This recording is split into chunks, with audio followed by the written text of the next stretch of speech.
আপনারা শুনছেন কালো রাত 24। গল্প ডাইনি বউ। আসসালামু আলাইকুম। চলে আসলাম সবার প্রিয় আয়শা পরি ও ডাইনির গল্প নিয়ে। গল্পটা সবাই শেয়ার করে দিন, আর যারা এখনও চ্যানেলটি সাবস্ক্রাইব করেনি করে দিন। আমি শুরু করছি অনেক রহস্যময় আয়শা পরি ও ডাইনির গল্প। বিয়ে করে বাসর ঘরে আকাশ জানতে পারেন তার বিয়ে করা নতুন বউ সাধারণ কোনো মানুষ না, ও একটা ডাইনি। কি কথাটা শুনে অবাক হচ্ছেন তাই না? আপনাদের থেকে বেশি অবাক হয়েছিল আকাশ।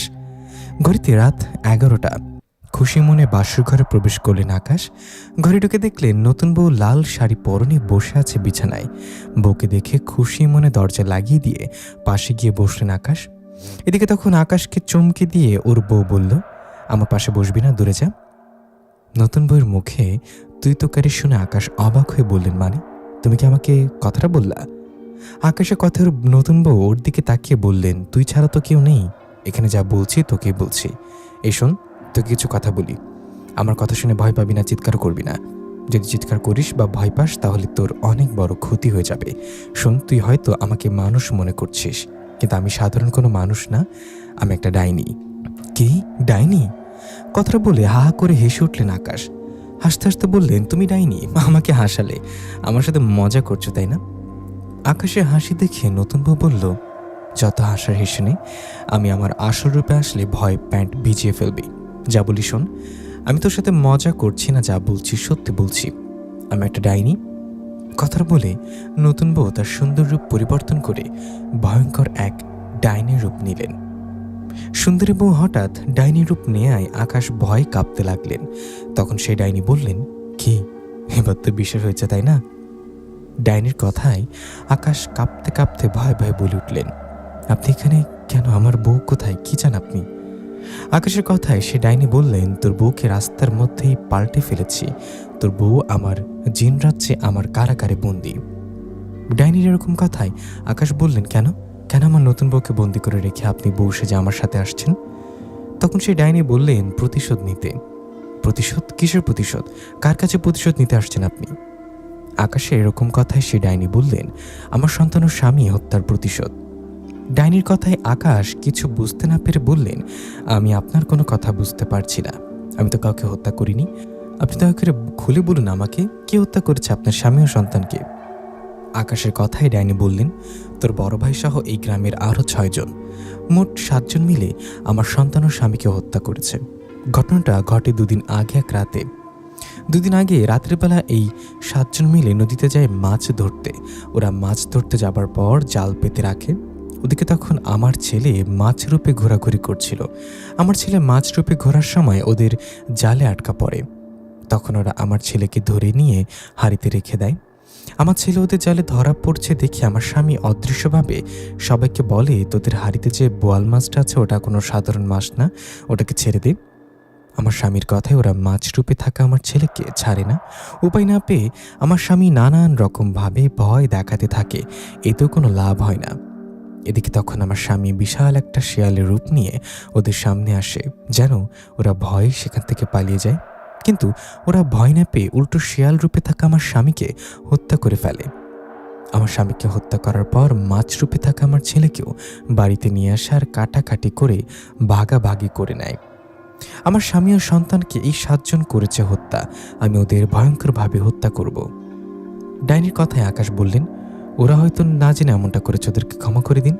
না, ওদের কোনো ক্ষমা নেই। ওরা আমার জেনে শুনে আমার স্বামীকে হত্যা করেছে।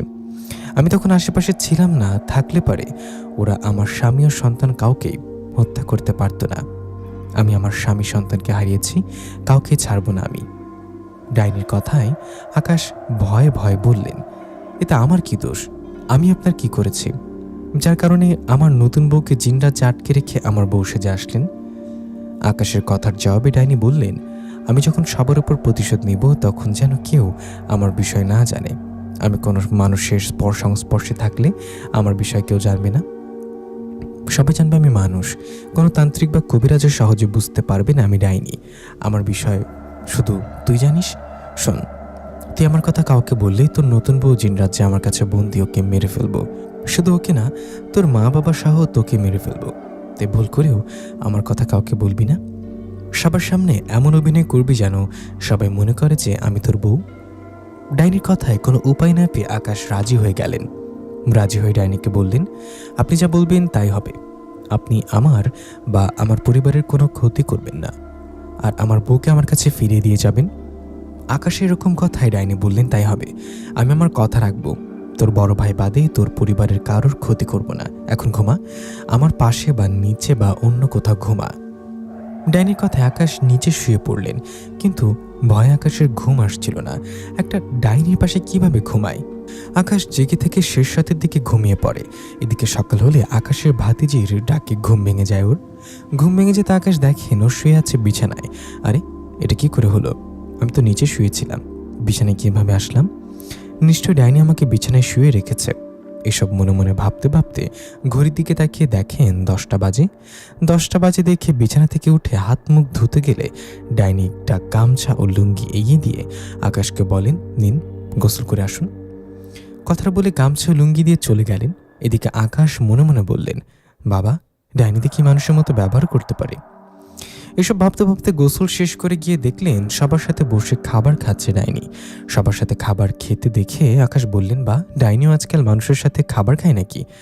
আকাশের কথা ওর মা বললেন, এই, কাকে ডাইনি বলছিস? তখন আকাশ বললেন, না মানে বাবা, মজা করলাম। তখন ওর মা বললেন, ও আয়, বৌমার পাশে বসে খাবার খেয়ে নে। জানিস বৌমা কত লক্ষ্মী, সকাল সকাল উঠে আমার কাজে কত সাহায্য করলেন। মায়ের কথায় মনে মনে বললেন, কত যে লক্ষ্মী, আর আসল রূপ দেখলে বুঝবা। ডাইনিকে বলছে লক্ষ্মী।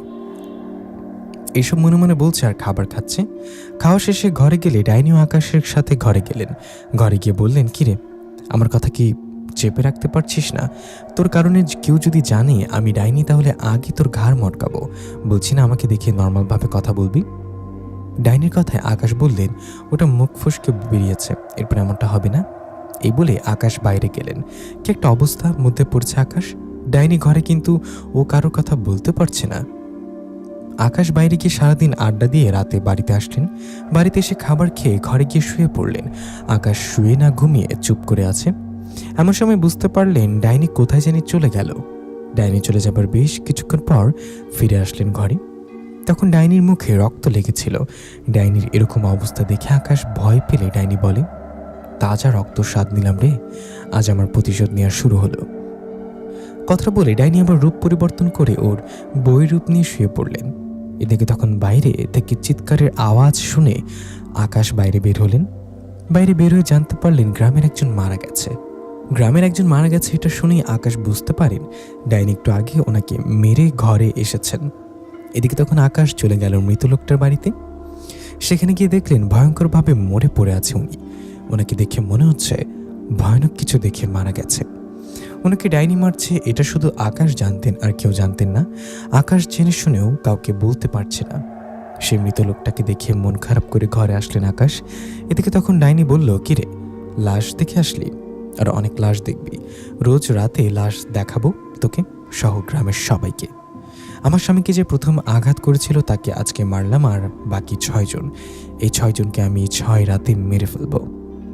ডাইনির কথা আকাশ আবার অনুরোধ করতে লাগলেন সবাইকে যেন মাফ করে দেয়া হয়, কিন্তু এতে কোনো লাভ হয় না। ডাইনি তার কথায় অটুট থাকে। ডাইনি রাজি না হওয়ায় চিন্তায় চিন্তায় ঘুমিয়ে পড়ে আকাশ। এদিকে পরের দিন সকালে রাতের মারা যাওয়া লোকটার জানাজায় যায় আকাশ। এরপর জানাজা শেষ করে বাড়িতে চলে আসে। বাড়িতে এসে আকাশ ভাবে, না, এভাবে আর থাকা যাবে না, আমাকে গোপনে কোনো কবিরাজের কাছে যেতেই হবে। কথা মতো আকাশ তাই করলেন। চলে গেলেন গোপনে একজন কবিরাজের কাছে। সে কবিরাজের কাছে যাবার পর সব ঘটনা কবিরাজকে খুলে বলায় কবিরাজ বললেন, একটু অপেক্ষা করো, আমি খোঁজ নিয়ে জানাচ্ছি। কবিরাজের কথা আকাশ অপেক্ষা করতে লাগলেন। এদিকে তখন কবিরাজ বেশ কিছুক্ষণ তার জিনকে দিয়ে খোঁজ খবর করে বললেন, তুমি যে বললে ডাইনি তোমার বউয়ের রূপে তোমার সাথে সংসার করছে, কই ডাইনি? আমি তো এসব কিছু জানতে পারলাম না। আমি আমার জিনকে দিয়ে খবর নিলাম, আমার সাথে থাকা জিন আমার কথা মতো তোমার বাড়িতেও গেল। ওকে খোঁজ নিয়ে এসে বলল, তোমার সাথে যে সংসার করে ও একটা মানুষ। ডাইনি বলে কেউ তো তোমার বাড়ির আশেপাশে নাই। কবিরাজের কথায় আকাশ অবাক হয়ে বললেন, কি বলেন? ডাইনি আমার সাথেই থাকে, ও আমার সামনেই তার রূপ পরিবর্তন করে। শুধু তাই না, ডাইনি গতকাল রাতে আমাদের গ্রামের এক ভাইকে মেরে ফেলছে। আপনি ভালো করে খোঁজ নিয়ে দেখুন। আকাশের কথায় জবাব দিয়ে বললেন, দেখো, আমি ভালো করে খোঁজ নিয়েই বলছি। তোমার বাড়িতে কোনো ডাইনি নেই, যেখানে কোনো সমস্যা নেই সেখানে আমি কিভাবে চিকিৎসা দেব? তুমি এখন আসতে পারো। কবিরাজের কথায় আকাশ ব্যর্থ হয়ে চলে গেলেন বাড়িতে। বাড়িতে যাবার পর খাবার খেয়ে ঘরে যাওয়ায় ডাইনি বললেন, কিরে, তোর কি মরণের ভয় নেই? তুই কি চাস তোর বিয়ে করা বউয়ের লাশ তোর সামনে এনে ফেলে দিই, তোর মা বাবা সহ তোকে মেরে ফেলি? যদি সব না চাস তো আজকের পর আর কোনো কবিরাজের কাছে যাবার সাহস করবি না। তুই কি ভাবছিস তুই কবিরাজের বাড়িতে গেলে আমি জানতে পারবো না? আমি অবশ্যই জানতে পারবো। ওদিকে তোর কবিরাজের কাছে যাওয়ার কোনো লাভ হবে না, কারণ কবিরাজ আমার বিষয়ে কিছু বলতে পারবে না, তাই কারো কাছে গিয়ে কোনো লাভ নেই। ডাইনির কথায় আকাশ আর কিছু বললেন না। আকাশ ডাইনিকে না বলে কোথাও গেলে বা কিছু করলে সেটাও ঠিকই জেনে যায়। আকাশ চুপচাপ শুয়ে রইল। সে রাতে আরেকজনকে মেরে ফেলল ডাইনি। পরপর 2 রাতে 2 জন মারা গেল। এতে গ্রামের কেউ তেমন সন্দেহ করেনি, কিন্তু এর পরের রাতে যে মারা গেল সে আর কেউ না, আকাশের বড় ভাই। আকাশের বড় ভাই কেউ ছাড়লেন না ডাইনি। নিজের ভাইকে হারিয়ে অনেক কান্না করে আকাশ। নিজের পরিবারের সবাইকে কান্না করতে দেখে আপন বড় ভাইয়ের মৃত্যু যে স্বাভাবিক না, এটা তো আকাশ জানে। কে মেরেছে এটাও জানে, জেনে শুনেও কাউকে বলতে পারছে না ডাইনির কথা। ওদিকে পরপর 3 রাতে 3 জনকে মারা যাওয়ায় গ্রামের সবার সন্দেহ হয়। সবার সন্দেহ হওয়ায় সবাই মিলে একসাথে হয়ে আলোচনা করতে থাকে। সবার মতো আকাশ উপস্থিত ছিলেন সেখানে। সবথেকে অবাক করার বিষয় হলো ডাইনি ও আকাশের বউয়ের রূপে আকাশের পাশে গিয়ে দাঁড়িয়ে আছে। আকাশ ও ডাইনি সবার পাশে দাঁড়িয়ে তখন আলোচনা শুরু হলো। একজন বলে উঠলেন, আল্লাহ কার মৃত্যু কখন যে দেয় কেউ জানেন না, সবারই মৃত্যু হবে এটা আমাদের মেনে নিতে হবে। কিন্তু পরপর 3 জনে মারা গেল। এই বিষয়টি একটু অস্বাভাবিক লাগলো। যে 3 জন মারা গেছে ওদের দেখে মনে হচ্ছিল ওরা ভয় পেয়ে আছে, আর ওদের শরীর দেখে মনে হচ্ছিল শরীরে কোনো রক্ত নেই। তখন আরেকজন বললেন, ঠিক বলেছ, ওদের মৃত্যু অস্বাভাবিকও হতে পারে কোনো জিন ভূত ওদেরকে মেরে ফেলছে। আমাদের কোনো হুজুর বা কবিরাজকে ডাকা দরকার, নইলে সামনে আরও কেউ মারা যেতে পারে। ওনার কথা মতো সবাই রাজি হয়ে বললেন, ঠিক, আমাদের আজকের সন্ধ্যায় কোনো কবিরাজ বা হুজুরকে নিয়ে আসতে হবে। এই কথা মতো সেদিন সন্ধ্যাবেলা একজন কবিরাজ নিয়ে আসলেন গ্রামে। কবিরাজ আসায় গ্রামের সবাই একসাথে জড়ো হলেন। এদিকে তখন আকাশকে চমকে দিয়ে ডাইনি বললেন, দেখো, সবাই মিলে কবিরাজ নিয়ে আসছে না, তুই কি ভাবছিস কবিরাজ আমার কথা সবাইকে বলে দিবে? না, কবিরাজ আমার বিষয়ে কিছুই বলতে পারবে না, উল্টো আমি তোর বউয়ের রূপে সবার সাথে কবিরাজের পাশে গিয়ে দাঁড়িয়ে থাকবো। কথাটা বলে ডাইনি আকাশের সাথে নিয়ে সবার ভিড়ে এসে দাঁড়িয়ে রইলেন। এদিকে তখন আকাশ মনে মনে বলছে, আল্লাহ ডাইনি যেন ধরা পড়ে, কবিরাজ যেন ডাইনির কথা জানতে পারে। কথাটা বলে আকাশ অপেক্ষা করতে লাগলেন। তখন কবিরাজ সবাইকে উদ্দেশ্য করে বললেন, আপনারা একটু অপেক্ষা করুন, আমি দেখি এই গ্রামে অশুভ ছায়ার প্রবেশ আছে কিনা। যারা মারা গেছে তাদের জিন পরি কেউ মরলে আমি খোঁজ নিয়ে বলে দেব, একটু অপেক্ষা করুন সবাই। কথাটা বলে কবিরাজ চোখ বন্ধ করে বিড়বিড় করে মন্ত্র পড়তে লাগলেন। এভাবে বেশ কিছুক্ষণ মন্ত্র পড়ে কবিরাজ চোখ খুলে বললেন, কই, এই গ্রামে তো কিছুই নেই। যারা মারা গেছে তাদের কেউ মারেনি, জিন জাতির কেউ এই কাজ করলে আমি জানতাম। কথাটা বলে কবিরাজ সেখান থেকে উঠে সবার কাছে বিদায় নিয়ে চলে যায়। কবিরাজ চলে যাওয়ার পর সবাই যে যার মতো সেখান থেকে বাড়িতে চলে যায়। এদিকে সবার মতো আকাশ ও ডাইনি ঘরে যাওয়ায় ডাইনি হেসে বললেন, কিরে, কি বলেছিলাম না আমার কথা কবিরাজ বলতে পারবে না? এ তো ভণ্ড কবিরাজ, এ তো আরও জানবে না। আমি সাধারণ কোনো ডাইনি না, আমার অনেক শক্তি। আমার স্বামী সাধারণ জিন হলে কি হবে, আমার মা বাবা ভাই এরা অনেক শক্তিশালী। শুধু আমার মা বাবা না, আমাদের গোত্রের সব জিনেরা শক্তিশালী। আমার কথা সাধারণ কোনো কবিরাজ বা পরি বা হুজুর জানতে পারবে না। কেউ আমার বিষয় জানলে আমাকে কিছুই করতে আসবে না, আমার সাথে ঝামেলার ফল খারাপ হবে, এটা ওরা জানে। ডাইনির কথা আকাশ চিন্তিত হয়ে খাবার খেতে যায়। এদিকে খাওয়ার সময় আকাশের বাবা বলেন, বাবা আকাশ, কাল তো শ্বশুর শাশুড়ি তোকে আর বৌমাকে নিতে আসবেন, কাল ওদের সাথে গিয়ে 2 দিন থেকে আসিস। বাবার কথায় খাওয়া বন্ধ করে ডাইনির দিকে তাকালেন আকাশ। এখন কি হবে? শ্বশুর শাশুড়ি তো ওনার মেয়েকে নিতে আসবে, ডাইনিকে নিতে না। বাবার কথায় মাথা নাড়িয়ে বললেন, ঠিক আছে বাবা। এই বলে খাবার খেয়ে ঘরে গেলেন আকাশ। এদিকে তখন ডাইনিও খাবার খেয়ে ঘরে আসায় আকাশ বললেন, এখন কি হবে? শুনলেন তো, কাল আমার শ্বশুর শাশুড়ি আসবে না, ওরা এসে তো আপনাকে মেয়ে মনে করে ওনাদের বাড়িতে নিয়ে যাবে, সাথে আমাকেও। এখন কি হবে? আকাশের কথায় ডাইনি বললেন, হ্যাঁ, এতে সমস্যা কি, ভয় পাচ্ছিস কেন? কাল তোর শ্বশুর শাশুড়ি আসলে আমি আর তুই যাব, আমি তো তোর বউয়ের রূপে থাকবো, তুই কিছু না বলে কেউ বুঝতে পারবে না।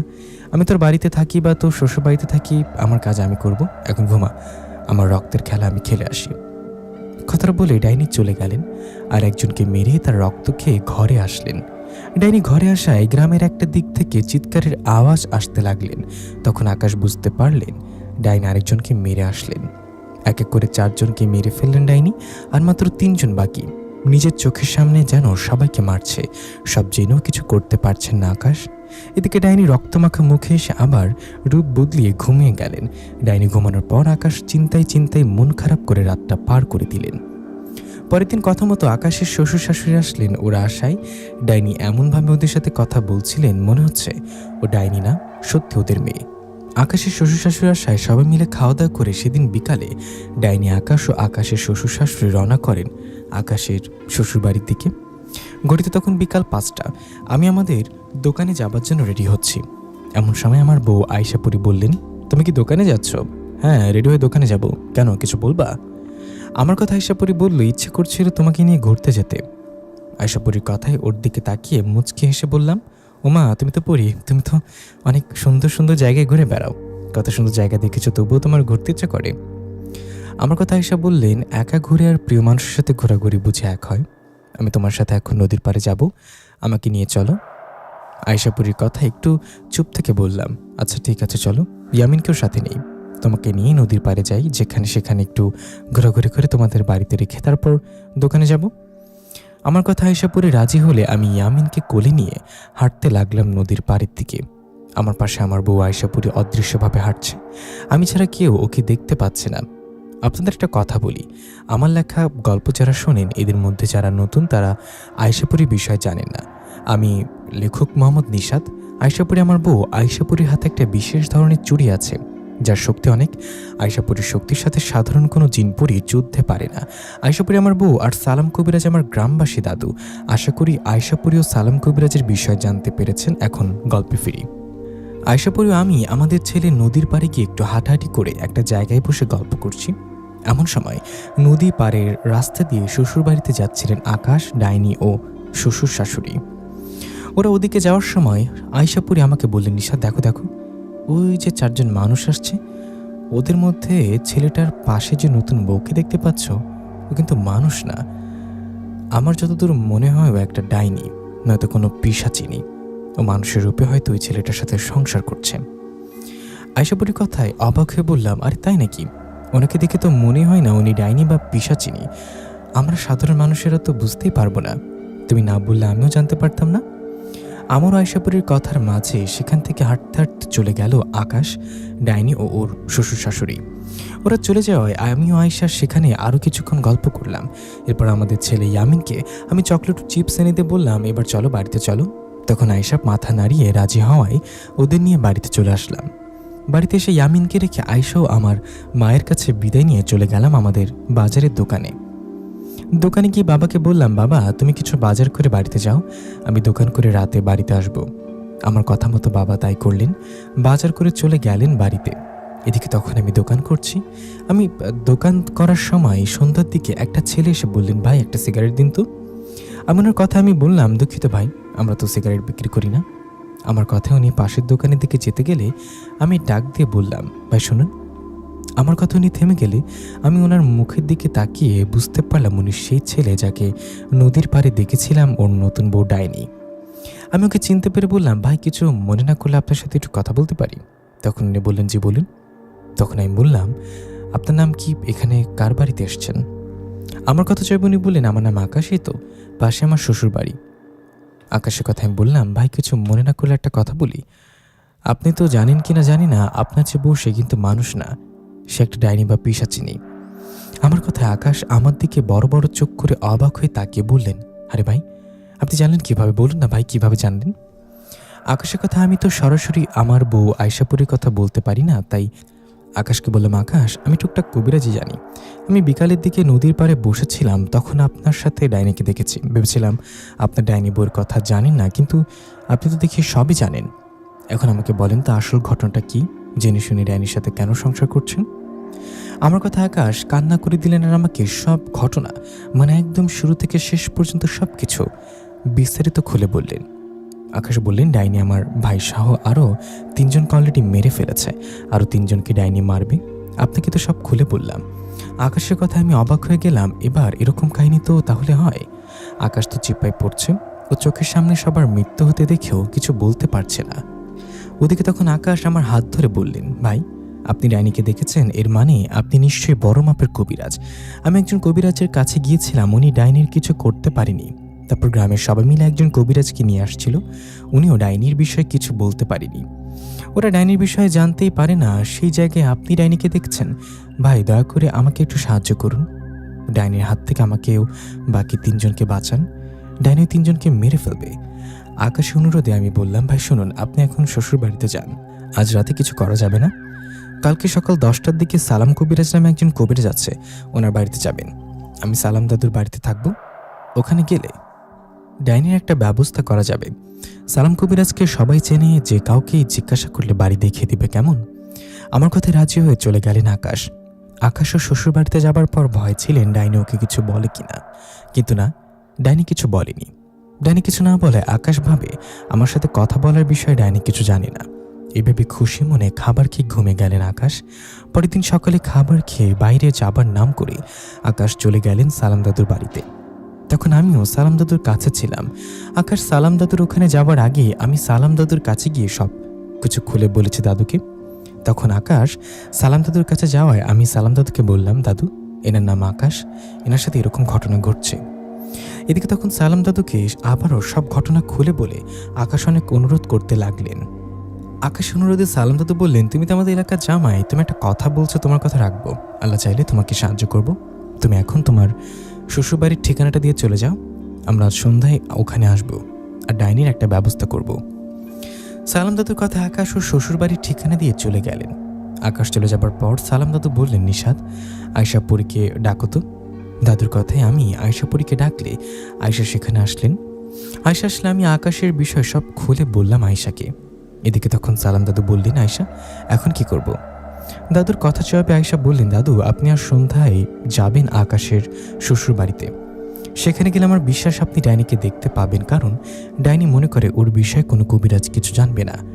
ডাইনি আকাশের বইরূপে হয়তো থাকবে, তখন আপনি চালাকি করে আকাশের বউ যে ঘরে আছে সেই ঘরটা বন্ধ করবেন আর ডাইনির কাছে গিয়ে ডাইনির হাতের আঙ্গুল চেপে ধরবেন আর ওকে বন্দি করবেন। আয়েশার কথায় সালাম দাদু রাজি হয়। আমি বললাম, দাদু তাহলে আমরা এখন বাড়িতে যাই, তুমি সন্ধ্যার আগে রেডি থেকো, আমি আসলে একসাথে যাব আকাশের শ্বশুর বাড়িতে। এই বলে আয়েশাকেও আমি বাড়ির দিকে আসতে লাগলাম। পথে আয়েশা আমাকে জিজ্ঞাসা করলো, নিশাদ তুমি আকাশের সাথে কথা কিভাবে বললা, ওর সাথে দেখা হলো কোথায়? আয়েশার কথা জবাবে আকাশের সাথে দেখা হওয়ার সব ঘটনা খুলে বললাম। সব শুনে আয়েশা বললেন, এই ডাইনি বা পিশাচিনি এরা অনেক খারাপ হয়, এমনিতে ওরা খারাপ, তার উপর আকাশদের গ্রামের কয়েকজন ডাইনির ছেলে ওর সন্তানকে মেরেছে, বুঝতে পারছো তাহলে ঘটনাটা কি হবে। আয়েশার সাথে ডাইনির বিষয়ে কথা বলতে বলতে বাড়িতে গেলাম। বাড়িতে গিয়ে খাবার খেয়ে দিনটা বাড়িটা কাটিয়ে সন্ধ্যার আগে সালাম দাদুর সাথে দেখা করে চলে গেলাম আকাশের শ্বশুর বাড়িতে। সেখানে যাবার পর আকাশ আমাদের দেখে চুপ করে রইলেন। এদিকে আকাশের শ্বশুর শাশুড়ি আমাদের দেখে বললেন, আপনারা কে? আপনাদেরকে তো চিনতে পারলাম না। আকাশের শ্বশুরের কথা জবাবে সালাম দাদু কিছু না বলে আকাশের দিকে তাকালে আকাশ ইশারা দিয়ে বুঝিয়ে দিলেন এই ঘরে আছে ডাইনি। আকাশ ইশারায় সালাম দাদু ওই ঘরটা বন্ধ করে দিলেন। ঘরটা বন্ধ করে ডাইনি যে ঘরে সেই ঘরে ঢুকলেন। আমিও সালাম দাদু ঘরে ঢুকে আকাশ মিছে মিছে বলল, আপনারা কে, কি চাইছেন? আকাশের কথার কোনো উত্তর না দিয়ে সালাম দাদু আকাশের বইয়ের রূপে থাকা ডাইনির একটা হাত ধরে ফেলেন আর দোয়া কালাম পরে ডাইনির শরীরে ফু দিলেন। দাদু ডাইনির হাত ধরে ফু দিলেন, কিন্তু ডাইনির ভোগ কিছুই হলো না। এটা কিভাবে সম্ভব? দাদু যে দোয়া পরে ডাইনিকে ফু দিয়েছেন, এতে তো ডাইনির শরীর জ্বলে পুড়ে যাওয়ার কথা ছিল, কিন্তু ডাইনির কিচ্ছু হলো না, উল্টো চুপ করে দাঁড়িয়ে রইলেন। ডাইনির অবস্থা দেখে সালাম দাদু অবাক হয়ে আমার দিকে তাকালেন। এদিকে তখন আমি আকাশের শ্বশুর বললেন আমাকে, আরে আপনার কে বলেন তো, হঠাৎ আমার বাড়িতে আসলেন, এখন আমার মেয়ের হাত ধরে কি জানি পরে ফু দিলেন, সমস্যা কি বলেন? তখন আকাশ বললেন, বাবা আমি আপনাকে সব খুলে বলবো, ওনাদেরকে ওনাদের কাজ করতে দিন। আকাশের কথায় ওরা শ্বশুর চুপ করে দাঁড়িয়ে রইলেন। তখন সালাম দাদু আকাশকে বললেন, এনাকে দেখে তো সাধারণ মানুষ মনে হচ্ছে, আমি দীর্ঘ অভিজ্ঞতায় যা বুঝি উনি ডাইনি হতে পারে না, ইনি জিন জাতির কি হলে আমি বুঝতাম। সালাম দাদুর কথায় আকাশ বললেন, না কবিরা সাহেব, এই হলো ডাইনি, অনেক চুপ থেকে চান না। আকাশের কথা শেষ হতে সেখানে অদৃশ্যভাবে আয়শাপুরে এসে সালাম দাদুকে বললেন, দাদু আপনার সামনে যে দাঁড়িয়ে আছে সে আসল ডাইনি না, আপনি এখানে আসবেন এটা ডাইনি জেনে গেছে, তাই ডাইনি চালাকি করে আকাশের আসল যে বউ তাকে ফিরিয়ে এনে রেখে গেছে। ডাইনি এখান থেকে পালিয়ে গেছে। আমি ডাইনিকে ধরতে যাচ্ছি, আপনি এদের সাথে কথা বলে বাড়িতে যান। কথাটা বলে আয়শাপুরী চলে গেলেন।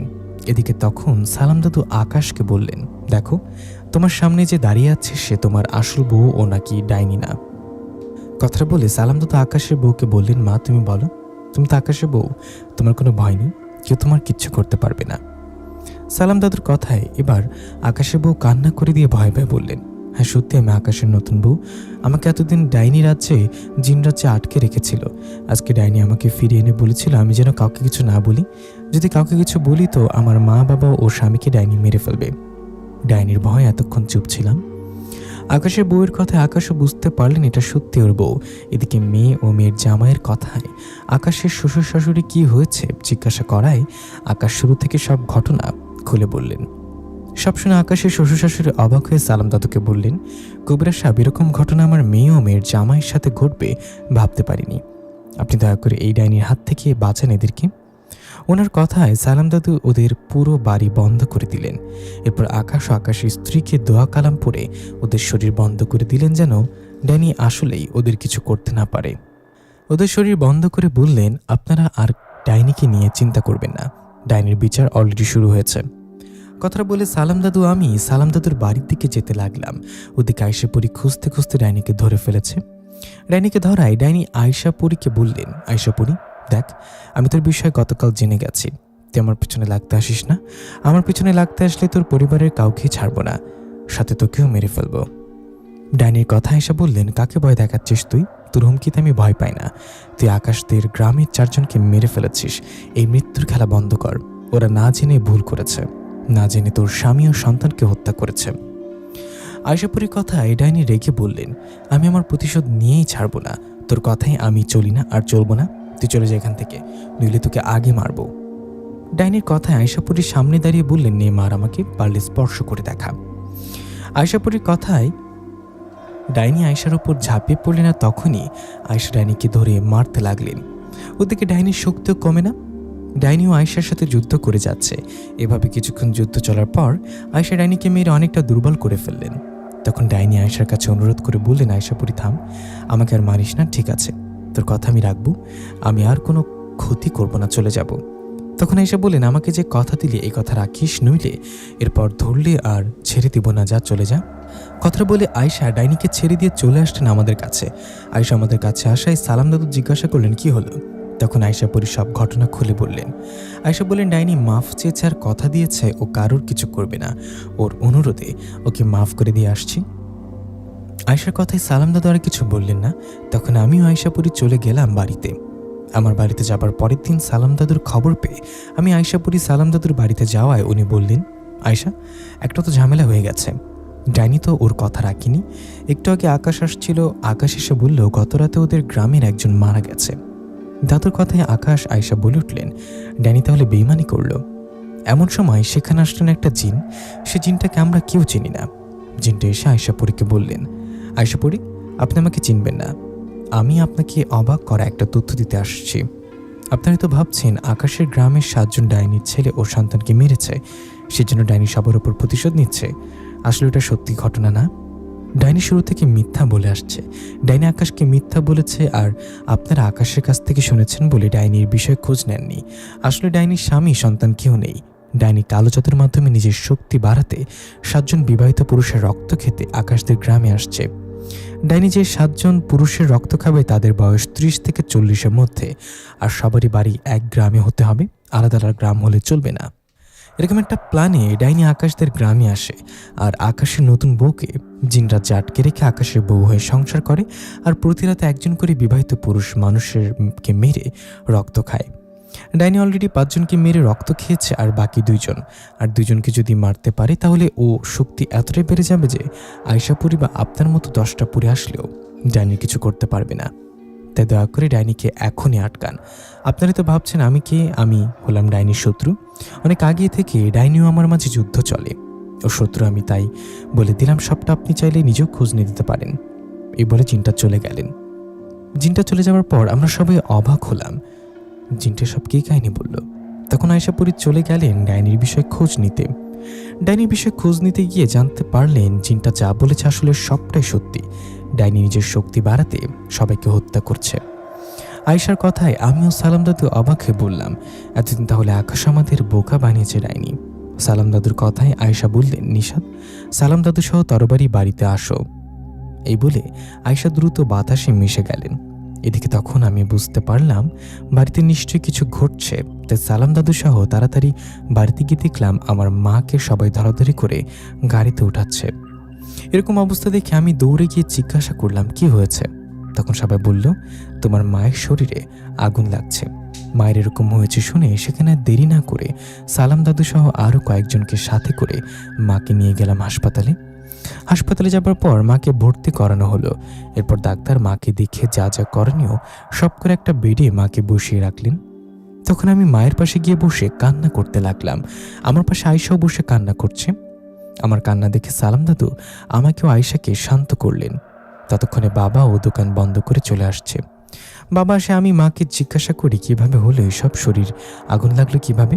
তখন মা কষ্ট করে আস্তে আস্তে বললেন, আমি রান্না করছিলাম, হঠাৎ আমার পেছনে একটা আওয়াজ পেয়ে পেছনে ঘুরে তাকাতে দেখি ভয়ঙ্কর দেখতে একজন বৃদ্ধ মহিলা।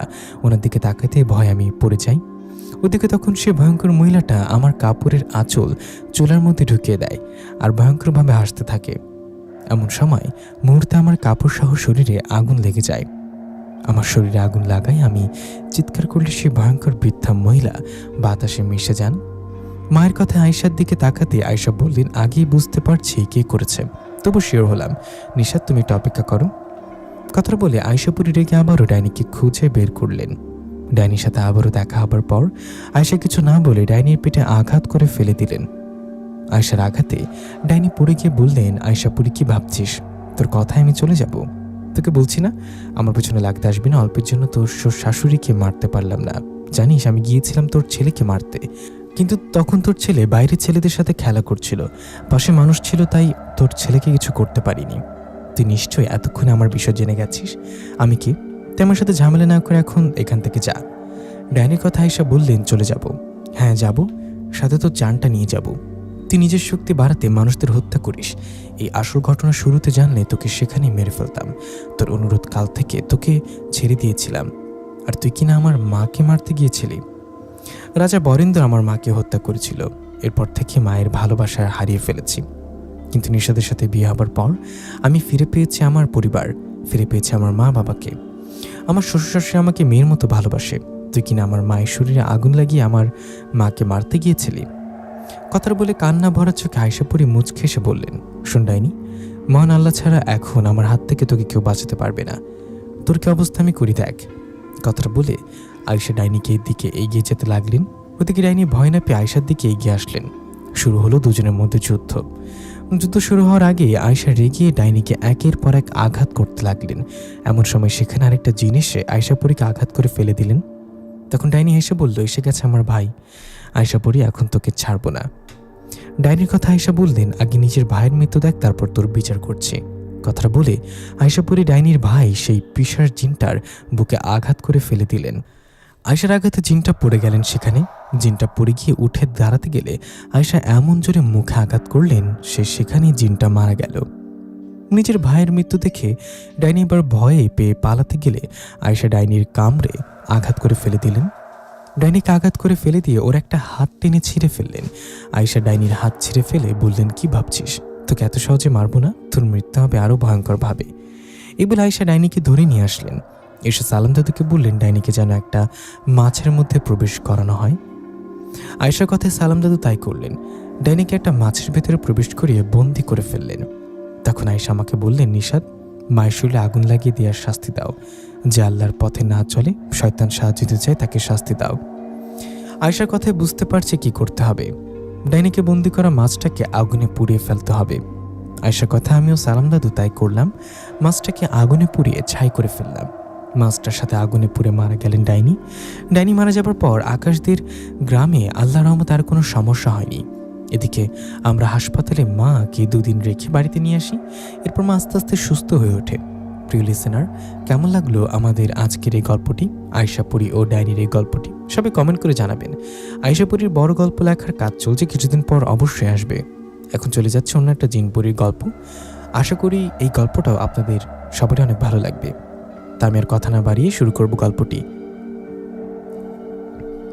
শহরের 5 বন্ধু আরিফ, নাহিদ, সুরভি, তানিয়া, রিফাত। কলেজের পরীক্ষা শেষ, সবার মাথায় ঘুরছে পিকনিকের প্ল্যান। এদিকে আরিফ বলল, শহরের বাইরে একটা জায়গায় জানি, গ্রামে জঙ্গলের ভেতরে একটা পুরনো জমিদার বাড়ি আছে। লোকজন বলে জায়গাটা নাকি ভুতুরে। সুরভি হাসলো, ভুতুরে হলে তারও ভালো, ভিডিও বানাবো, ইউটিউবে আপলোড দিব। তানি একটু ভয় পেয়ে বলল, না রে, এসব জায়গায় যাওয়া ঠিক না। কিন্তু শেষ পর্যন্ত সবাই রাজি হয়ে গেল। পরদিন সকালে তারা গাড়ি করে গ্রামে পৌঁছালো। গ্রামের এক বৃদ্ধ তাদের সাবধান করে বললেন, ওই জমিদার বাড়িতে যেও না বাবারা, বহু বছর আগে ওখানে ভয়ঙ্কর ঘটনা ঘটেছিল। যারা গেছে সবাই নাকি অদ্ভুতভাবে মারা গেছে। রিফাত এসে বলল, চাচা এইসব গল্প দিয়ে আর ভয় দেখাবেন না দয়া করে। বৃদ্ধর চোখে তখন অদ্ভুত একটা দৃষ্টি। যাও যদি যাও, কিন্তু রাত হওয়ার আগে ফিরে এসো। বাড়িটা বিশাল, ভাঙাচোরা, চারপাশে বড় বড় গাছ। দরজা ঠেলে ভেতরে ঢুকতেই ঠান্ডা বাতাস বইল। হঠাৎ উপরের তলা থেকে ধপ ধপ কার যেন পায়ের শব্দ। সবাই থমকে গেল। আরিফ বলল, কে আছে ওখানে? কোনো উত্তর নেই। ঠিক তখনই সুরভি ক্যামেরায় নিজে নিজে অন হয়ে গেল। স্ক্রিনে দেখা গেল দোতলার করিডোরে সাদা পোশাক পরা এক ছায়ামূর্তি দাঁড়িয়ে আছে, কিন্তু চোখ তুলে দেখতে কেউ নেই। তানিয়া কাঁপা গলায় বলল, আমরা ভুল জায়গায় এসেছি। বাইরে তখন সূর্য ডুবতে শুরু করেছে, আর ঠিক সেই সময় বাড়িটা বিশাল দরজাটা ধাম করে নিচে থেকে বন্ধ হয়ে গেল। সবাই ছুটে গিয়ে দরজা খুলতে চেষ্টা করলো, কিন্তু দরজা নড়ল না। দোতলা থেকে ভেসে এলো ফিস ফিস একটা কণ্ঠ, এবার তোরা কেউ ফিরতে পারবি না। দরজাটা ধাম করে বন্ধ হওয়ার পর কয়েক সেকেন্ড কেউ কথা বলতে পারল না। সবার বুক ধরফর করছে। বাইরে সন্ধ্যা নেমে গেছে, আর ভাঙা জানলা দিয়ে আসা আলো ধীরে ধীরে মিলিয়ে যাচ্ছে। আরিফ দরজায় জোরে ধাক্কা দিল, খোল খোল, এটা নিশ্চয় বাতাসের জন্য হয়েছে। কিন্তু দরজা 1 ইঞ্চিও নড়ল না। রিফাত বলল, আমরা সবাই মিলে ঠেলি। 5 জন একসাথে জোরে ঠেললো, কিন্তু কাঁপলো, কিন্তু দরজা 1 ইঞ্চিও নড়ল না। যেন বাইরে কেউ দাঁড়িয়ে শক্ত করে ধরে রেখেছে। ঠিক তখন উপরের তলা থেকে আবার পায়ের শব্দ ভেসে এলো। এবার শব্দটা স্পষ্ট, ধীরে ভারী পা ফেলে কেউ যেন সিঁড়িতে নামছে। তানি ফিসফিস করে বলল, আমরা নিচে থাকলে বিপদ, চল উপরে যাই। পাগল নাকি? নাহিদ বলল, ওই শব্দ তো উপর থেকে আসছে। হঠাৎ সব আলো নিভে গেল। সুরভির হাতে থাকা টর্চটাও হঠাৎ বন্ধ হয়ে গেল। বাড়ির ভেতরে গা ছমছমে অন্ধকার। আরিফ মোবাইলের ফ্ল্যাশ লাইট জ্বালালো। একে একে সবাই মোবাইলটা বের করলো। মৃদু আলোয় দেখা গেল সিঁড়ির মাথায় একটা ছায়া দাঁড়িয়ে আছে, লম্বা কুঁজো হয়ে থাকা একটা অবয়ব। তারা মুখ দেখা যাচ্ছে না, শুধু দুটো অস্বাভাবিক ফ্যাকাশে চোখ অন্ধকারে জ্বলছে। সুরভি কাঁপা গলায় বলল, ওটা মানুষ, ওটা কি মানুষ? হঠাৎ অবয়বটা মিলে গেল। সবাই হাঁ করে তাকিয়ে রইল। রিফাত বলল, এভাবে দাঁড়িয়ে থাকলে চলবে না, বাড়িটা ঘুরে দেখি, হয়তো অন্য কোনো দরজা আছে। অনিচ্ছা সত্ত্বেও সবাই রাজি হলো। তারা 2 দলে ভাগ হলো। আরিফ আর নাহিদ একদিকে, সুরভি, তানিয়া, রিফাত অন্যদিকে। করিডোরে হাঁটতে হাঁটতে দেয়ালে ঝোলানো পুরনো ছবিগুলো দেখতে পেল তারা। এক ছবিতে জমিদার আর তার পরিবার, কিন্তু ছবির ওপর অদ্ভুত দাগ, যেন কারোর মুখ আছড়ে মুছে দেয়া হয়েছে। সুরভি ক্যামেরা চালু করলো, এইসব ফুটেজ ভাইরাল হবে। ঠিক তখন তার ক্যামেরার স্ক্রিনে দেখা গেল পেছনে কেউ দাঁড়িয়ে আছে। সে ঘুরে তাকালো, কেউ নেই। আবার স্ক্রিনে তাকাতেই ছায়াটা একদম কাছে। হঠাৎ ক্যামেরা হাত থেকে পড়ে গেল।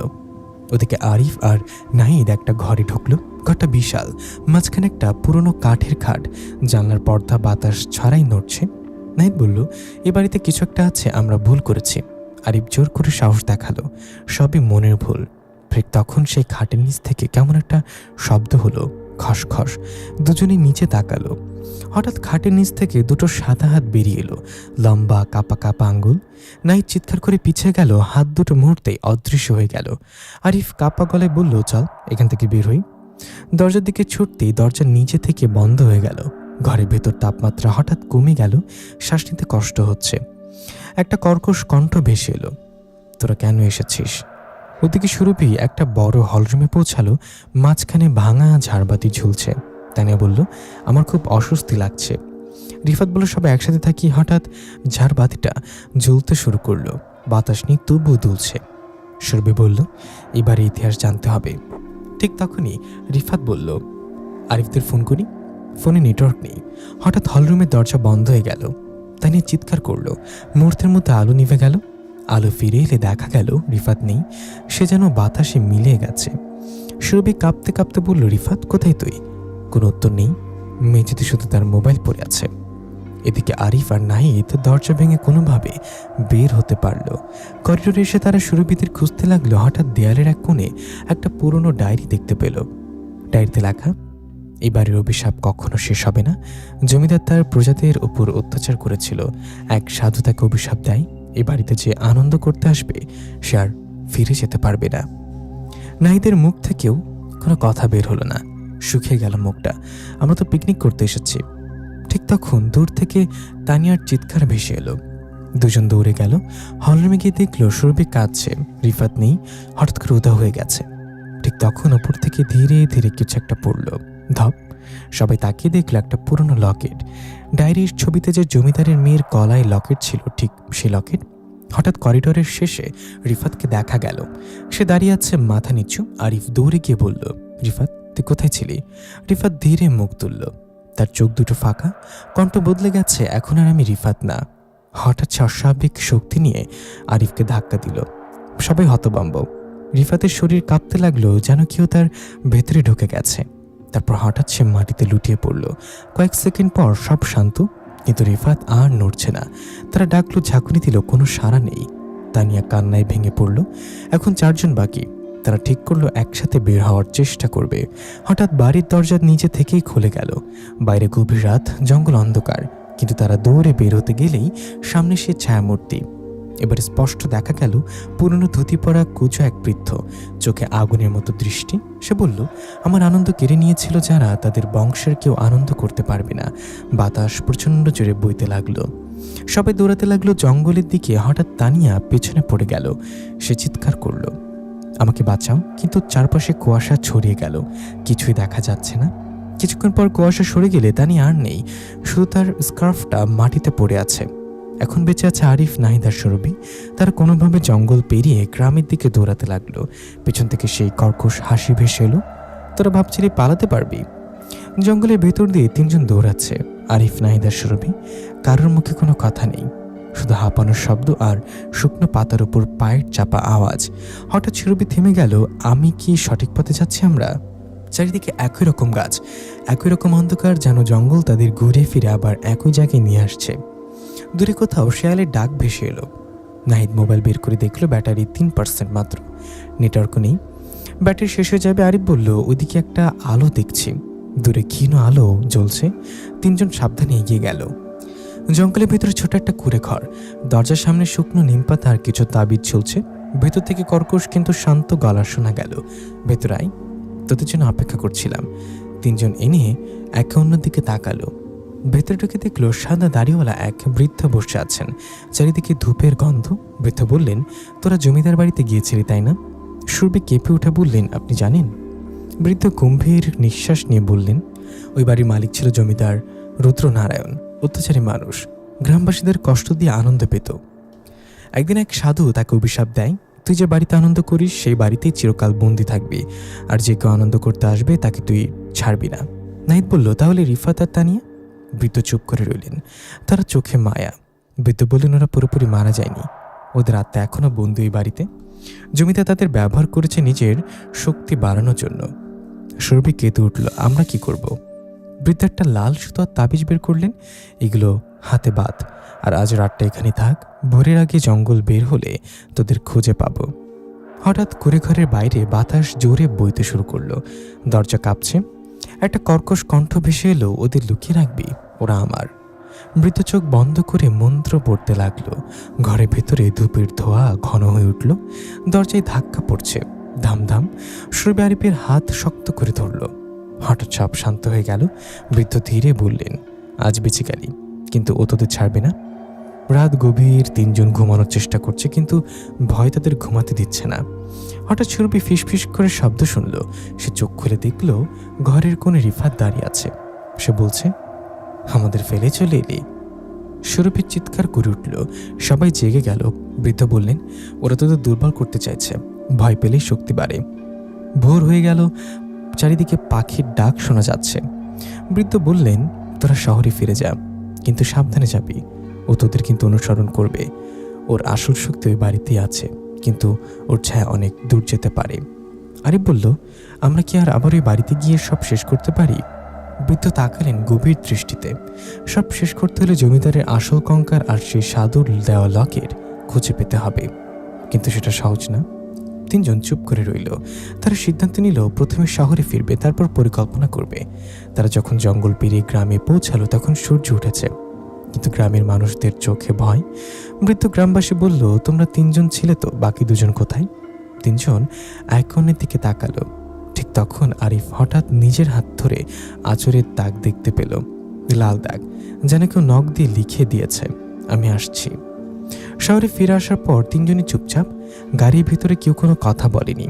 প্রত্যেকের মাথায় একই প্রশ্ন, রিফাত আর তানিয়া কি সত্যি নেই, নাকি এখনো কোথাও বন্দি?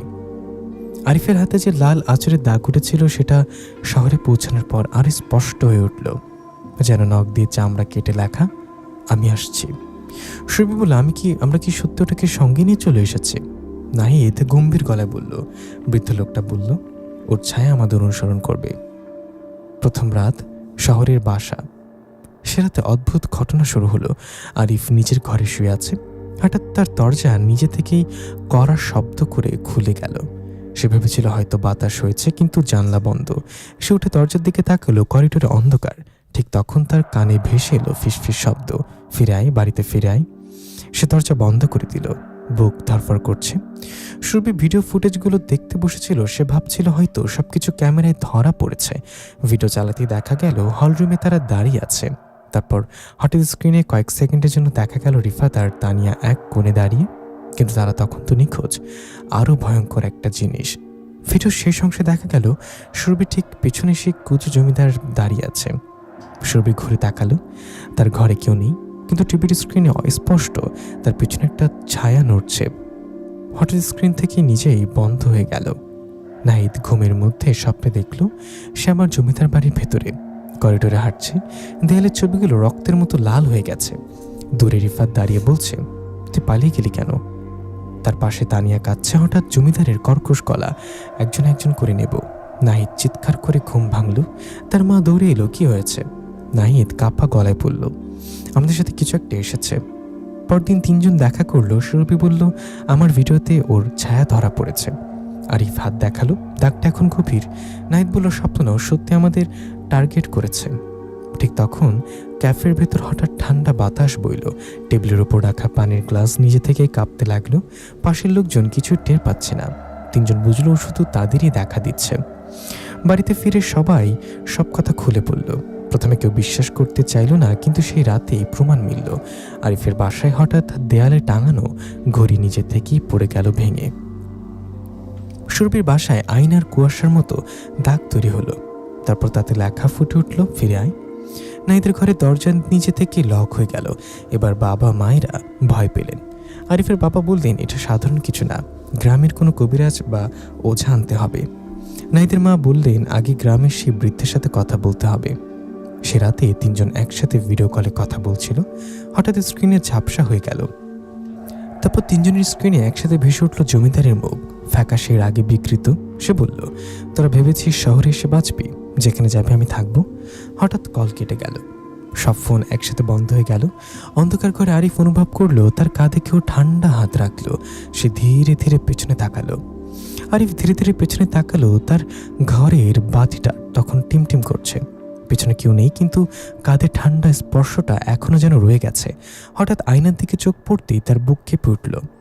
আয়নায় স্পষ্ট দেখা যাচ্ছে তার পেছনে কুঁজো হয়ে এক অবয়ব দাঁড়িয়ে আছে, কিন্তু ঘরে ঘুরে তাকাতে কেউ নেই। আয়নার ভেতরে জমিদার ধীরে ধীরে মুখটা কাছে আনছে, ঠোঁট নড়ছে, ফিরে আয়। আরিফ চিৎকার করে আয়নাটা ভেঙে ফেলল। সুরভি মায়ের সাথে ঘুমাচ্ছিল। মাঝরাতে সে অনুভব করলো কেউ তার চুল টানছে। চোখ খুলে দেখে তার বিছানায় পায়ের দিকে রিফাত দাঁড়িয়ে, মুখ ফ্যাকাশে, চোখ ফাঁকা। সে বলল, আমাদের মুক্তি দে। সুরভি কাঁদতে কাঁদতে বলল, কিভাবে? হঠাৎ রিফাত মিলিয়ে গেল। ঘর ঠান্ডা হয়ে গেল। তার মা জেগে উঠলেন, ঘর এত ঠান্ডা কেন? নাহিদের বাড়িতে বিপদ। নাহিদ একা বসেছিল। হঠাৎ দরজা নিজে থেকে বন্ধ হয়ে গেল। ঘরের বাতাস ভারী হয়ে উঠল। দেয়ালে ঝোলানো ক্যালেন্ডার নিজে থেকে ছিঁড়ে মেঝেতে পড়ল। তারপর দেয়ালে ধীরে ধীরে আঁচড়ের দাগ তৈরি হতে লাগলো। একটা শব্দ ভেসে এলো, তিনজন একজন বাকি। নাহিদের বুক শুকিয়ে গেল, কাকে নেবে। হঠাৎ অনুভব করলো কেউ তাকে মেঝের দিকে টেনে ধরছে, কিন্তু তার গলায় ঝোলানো তাবিজটা হালকা গরম হয়ে উঠল। পরক্ষণে সব থেমে গেল। পরদিন তিনজনের পরিবার একসাথে বসলো। সব ঘটনা শুনে সবার মুখ ফ্যাকাশে। আরিফের বাবা বললেন, এটা কোনো সাধারণ ব্যাপার না, আমাদের গ্রামের একজন কবিরাজ আছে, সে আত্মা, অভিশাপ এসব বিষয় জানে, তাকে নিয়ে আসতে হবে।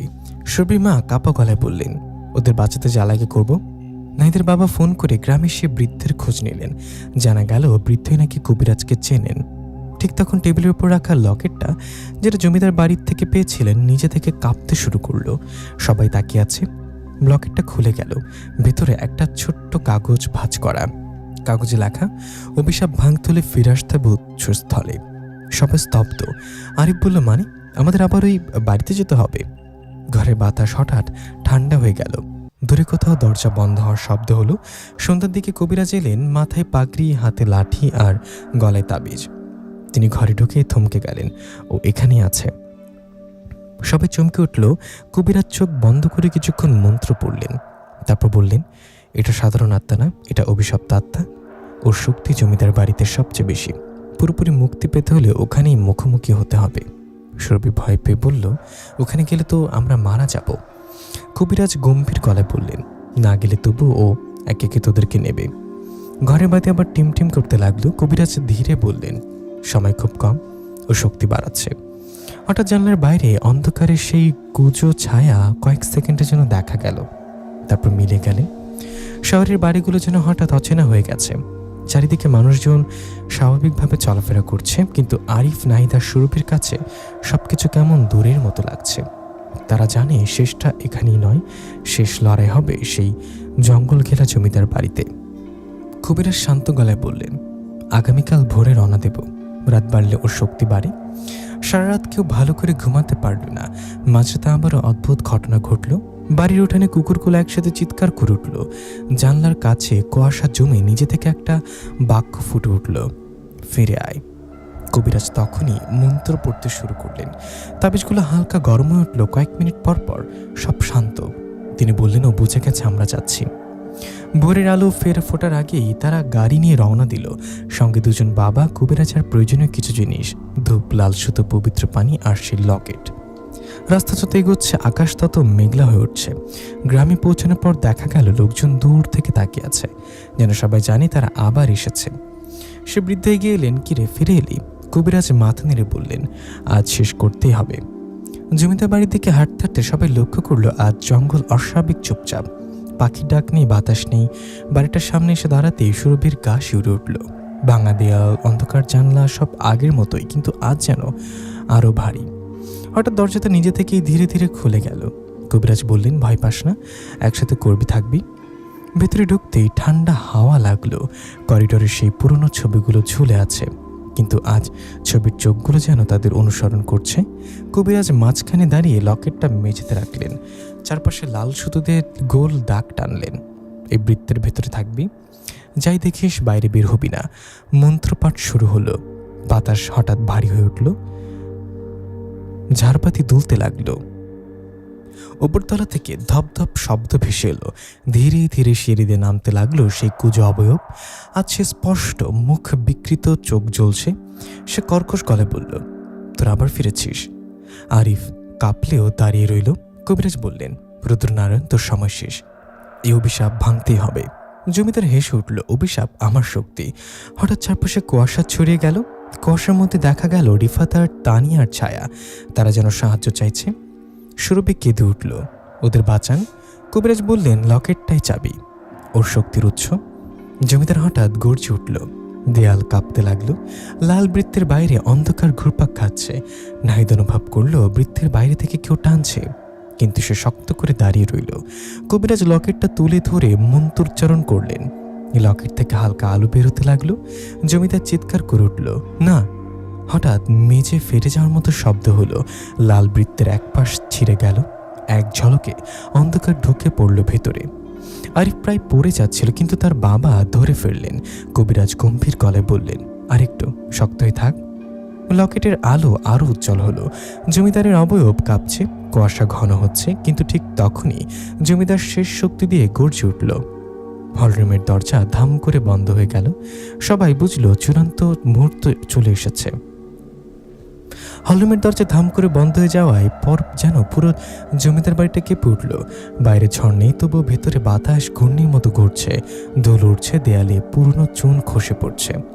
কবিরাজ বৃত্তের মাঝখানে দাঁড়িয়ে আছেন, তার কণ্ঠে মন্ত্রের শব্দ ভারী হয়ে উঠছে। লকেটটা তার হাতে কাঁপছে, যেন ভেতরে কোনো শক্তি জেগে উঠেছে। রুদ্রনারায়ণের অবয়ব ধীরে ধীরে স্পষ্ট হলো। আজ সে আগের চেয়ে বড়, আরও ভীতিকর। তার চোখে শুধু রাগ নয়, অহংকার আর দীর্ঘদিনের যন্ত্রণা। তোরা আমাকে বন্দি করতে এসেছিস? তার কণ্ঠে বজ্রের মতো শব্দ। আরিফ বুক শক্ত করে দাঁড়িয়ে বলল, তুমি আমাদের বন্ধুকে আটকে রেখেছ, এটা অন্যায়। জমিদার তীব্র হাসিতে ফেটে পড়ল। অন্যায়? আমি জমিদার, আমার আনন্দ, আমার নিয়ম। হঠাৎ হলরুমের দেয়ালে আগুনের মতো আলো ফুটে উঠল। সেখানে দৃশ্য ভেসে উঠল রুদ্রনারায়ণ যুবক বয়সে ক্ষমতার নেশা অন্ধ, প্রজাদের কষ্ট দিয়ে উৎসব করছে, কান্নার শব্দ, অভিশাপের শব্দ চারিদিকে। এরপর এক বৃদ্ধ সাধু এসে দাঁড়ান। সাধু বলেন, যে আনন্দ অন্যর চোখের জল দিয়ে গড়া, সে আনন্দ আগুন হয়ে তোকে গ্রাস করবে। জমিদার তাচ্ছিল্য করে হেসেছিল। সেই রাতেই তার বাড়িতে আগুন লাগে, লোকজন পালায়, কিন্তু জমিদার বাড়ির ভেতরে অদৃশ্য শক্তির কারাগারে আটকে যায়। কবিরাজ গভীর গলায় বললেন, তুই নিজের অন্যায়ের আগুনে পুড়েছিস বহু বছর, এখন সময় শেষ। জমিদারের চোখ জ্বলে উঠল। আমি এই বাড়ি আমার ছাড়া এই ধুলো হয়ে যাবে। হঠাৎ চারপাশে ফিসফিস শব্দ শুরু হলো।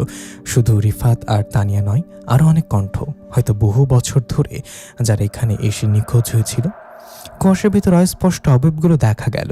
সুরভি গলা কেঁপে উঠল, ওরা সবাই বন্দী। কবিরাজ বললেন, লকেটটাই বন্ধনের চাবি, এটা সাধুর প্রতীক, শক্তির প্রতীক। হঠাৎ লকেটটা সুরভির হাতে চলে এলো, যেন অদৃশ্য শক্তি তাকে বেছে নিয়েছে। তার হাত কাঁপছে। নাহিদ বলল, সুরভি, ভয় পাবি না। জমিদার হঠাৎ সুরভির সামনে রিফাতের রূপ ধারণ করলো। আমাদের বাঁচাতে চাইলে বৃত্ত থেকে বের হয়ে আয়। সুরভির চোখে পানি চলে এলো। সে এক পা এগোতে যাচ্ছিল, ঠিক তখন কবিরাজ চিৎকার করলেন, ওটা মায়া, বৃত্ত ভাঙবি না। নাহিদ সুরভির হাত শক্ত করে ধরল। লকেটের আলো হালকা সোনালি আভা ছাড়তে লাগলো। সুরভি চোখ বন্ধ করে বলল, আমরা ভুল করেছি এখানে এসে, কিন্তু আমরা কাউকে কষ্ট দিতে আসিনি। যদি সত্যি মুক্তি চাও, ওদের ছেড়ে দাও। তার কণ্ঠে ভয় নয়, দৃঢ়তা। লকেট হঠাৎ জ্বলে উঠল। পুরো হলরুম আলোয় ভরে গেল। জমিদার পিছু হটতে লাগলো, তার অবয়ব কাঁপছে। সে গর্জে উঠল, আমি হারবো না। হঠাৎ মেঝে ফেটে যাওয়ার মতো শব্দ হলো। বাড়ির ছাদ থেকে ধুলো ঝরতে লাগলো। কবিরাজ শেষ মন্ত্র উচ্চারণ করলেন। লাল সুতোয় টানা বৃত্ত আগুনের মতো রেখার মতো জ্বলতে লাগলো। লকেট থেকে এক ঝলক আলো সরাসরি জমিদারের বুকে আঘাত করল। সে চিৎকার করল। চিৎকারে রাগ, যন্ত্রণার হয়তো একটু অনুতাপও ছিল। তার অবয়ব ভেঙে ভেঙে কুয়াশায় মিলতে শুরু করল। শেষ মুহূর্তে তার চোখের আগুন নিভে এলো। এবার তার কণ্ঠের রাগ নয়, ক্লান্তি। তারপর সবার অন্ধকারে মিলে গেল। কুয়াশা সরে গেল, হলরুম স্বাভাবিক। দূরে ভোরের আলো, রিফাত আর তানিয়া অবয়ব দেখা গেল, কিন্তু এবার শান্ত হাসি মুখ। তারা ধীরে ধীরে আলো রেখা হয়ে মিলে গেল। আরিফ ফিসফিস করে বলল, বিদায়। কবিরাজ বসে পড়লেন। অভিশাপ শেষ। বাইরে বেরিয়ে সবাই লক্ষ্য করলো জমিদার বাড়ি যেন আগের চেয়ে হালকা লাগছে। বাতাসে আসছে ভারী চাপ নেই, পাখির ডাক শোনা যাচ্ছে। জঙ্গল স্বাভাবিক। গ্রামের মানুষ দূর থেকে দেখছিল।